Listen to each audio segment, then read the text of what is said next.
आउ गोटे गप मु ज्योतिशंकर मिश्र। गपटीर ना वर्षा लहरी आउ मु। अपेक्षा करिबाटा आशा करिबाठु एते कष्टदायक बोली जानिथिले झांजी सही जाइथांती पछे खोजी न थांती वर्षा को आउ तुमको। जाने वर्षा पड़िले माटी महके, घास कळे, झिंकारी झी झी करे बुदा भितरु, बेंग बेंगुली को डाके मिलनर गीत गाई, आहु पिंपुड़ी सबु धाड़ी बांधी लेउटाणी बाट धरती। वर्षा आसिले पवन भी ठंडा हो जाए, झरणा बेसी बेसी कथा कहे, आउ आकाश रे थरे थरे इंद्रधनु पड़े। हेले वर्षा को चाही चाही फाटी जाउथुबा माटी आउ सुखी जाउथुबा नई को देखी मेघर मन की तरले जाए। लहरी सुंदर नाटिए तुमर, ठीक तुम परी। सत कहिल दुनिया जाक खोजी आसिले एमिति नाटिए कोठी पाइब। इंजीनियरिंग पढ़िबाकू मोर मूलठू आग्रह नथिला।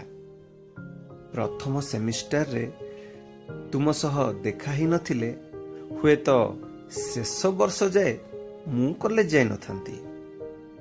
मने पड़ुछि आजी निज क्लास छाड़ी तुम क्लास बाहरे चाही रहिबा कथा।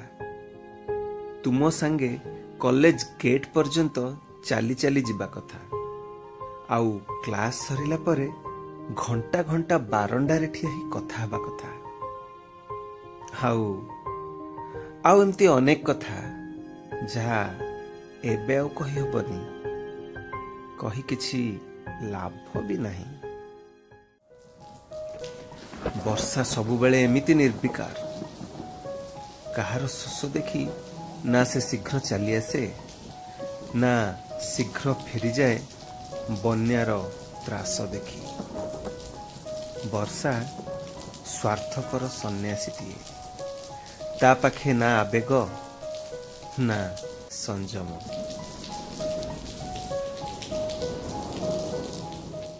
कॉलेज से अविवाहिता प्रौढ़ा लाइब्रेरियन आम दुही को रोमियो जूलिएट जोड़ी कहती।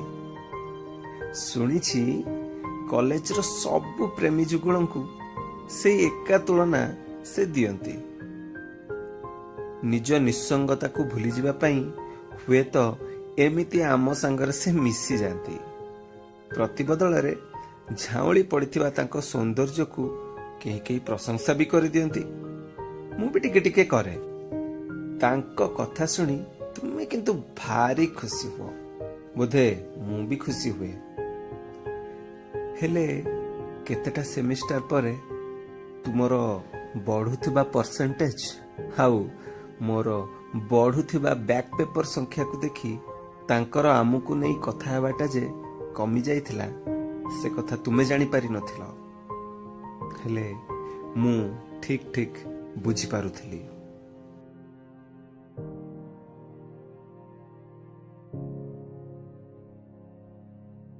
षष्ठ सेमिस्टर बेले तुमे कैंपस पाइल गोटिए बहुदेशीय कंपनी रे। सेतेबेलकू मोर 11टा बैक पेपर रही गलानी। तथापि तुमे मो सह कथा हुआ सेमिति घंटा घंटा धरी। तुम जन्मदिन रे मु देइथिबा मुदुटी को देखी तुम सांग माने ईर्षा करंती। तुमे गर्व कर, देखई हुआ। तुमर हे सरलता मते भारी भल लगे। षष्ठ सेमिस्टर रो शेष परीक्षा कथा मने पड़े। से दिन सकाळे वर्षा हेउथला। परीक्षा पई तुमे निश्चय पढुथिबो सेतेबेले। हेले वर्षा को देखी मु तो कविता लेखुथिली तुम पई। परीक्षा सरिबा परे से कविताटा तुमको देली। मोर एमती खेली भाव को देखी तुम्हें भारी रागी गल। समय नष्ट न करी पाठ पढ़ा को केते उपदेश देल।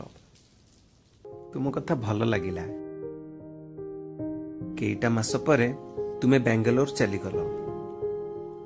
ଯିବା ବେଳେ କି ଯିବା ପରେ ମୋତେ ଫୋନଟେ ବି କଲନି। ବର୍ଷା ଦିନ ସରି ଆସିଲାଣି ସେତେବେଳକୁ। ଆଉ ମୁଁ ବୁଝିଗଲିଣି ବର୍ଷାକୁ ଦୋଷ ଦେବା ମୂଲ୍ୟହୀନ। ସେ ତ ନିର୍ଜୀବ ଋତୁଟିଏ, ସମୟ ଚକରେ ବନ୍ଧା, ପରାଧୀନ ବିବଶ।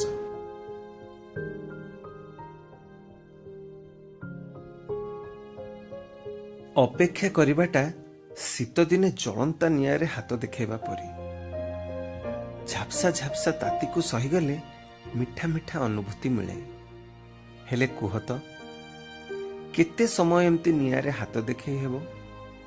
କେତେବେଳ ଯାଏ ତାତି ସହି ହେବ? ଫୁଲ ଫଗୁଣ ବସନ୍ତରେ ଆସେ। ହେଲେ ବସନ୍ତକୁ ଆଶା କରି ଯନ୍ତ୍ରଣା ପାଇବାଠୁ ଶୀତକୁ ଆଦରି ନେବା ଭଲ, ବହୁତ ଭଲ। ଡିସେମ୍ବର ସରି ସରି ଆସୁଥିଲା। ଶୀତକୁ ସହିବା ମୁଁ ଶିଖି ନେଇଥିଲି। ବସନ୍ତକୁ ଆଉ ଅପେକ୍ଷା କରୁନଥିଲି। ପତ୍ର ଝାଡ଼ି ଥୁଣ୍ଟା ହେଇଯାଇଥିବା ବଉଳ ଗଛକୁ ଚାହିଁ ଦାଣ୍ଡରେ ବସିଥିଲି ଦିନେ। ହାତରେ ଥିଲା ତୁମଠୁ ଆସିଥିବା ଗୋଟିଏ ଲଫାଫା। 3 ଦିନ ହେଲାଣି ଆସିଲାଣି। ସାହସ ସାଇତି ଆଜି ତାକୁ ଧରିଥିଲି। ଲଫାପାର ମୁହଁ ଚିରି ଖୋଲିଲା ବେଳେ କେଜାଣି କାହିଁକି ମନରେ ଝଡ଼ ଉଠୁ ନଥିଲା, ବିବ୍ରତ ଲାଗୁନଥିଲା। ମୁଁ ଦେଇଥିବା ମୁଦି ଆଉ 2ଟି ଶବ୍ଦ ଥିଲା ଲଫାପା ଭିତରେ। ମୋତେ ଭୁଲିଯାଅ। ବୁଝିଲି, ବହଳ ଆଙ୍ଗୁଳିକୁ ମୁଦିଟା ଛୋଟ ହେଇଯାଇଥିବ। ମୁଁ ବସିଥିଲି।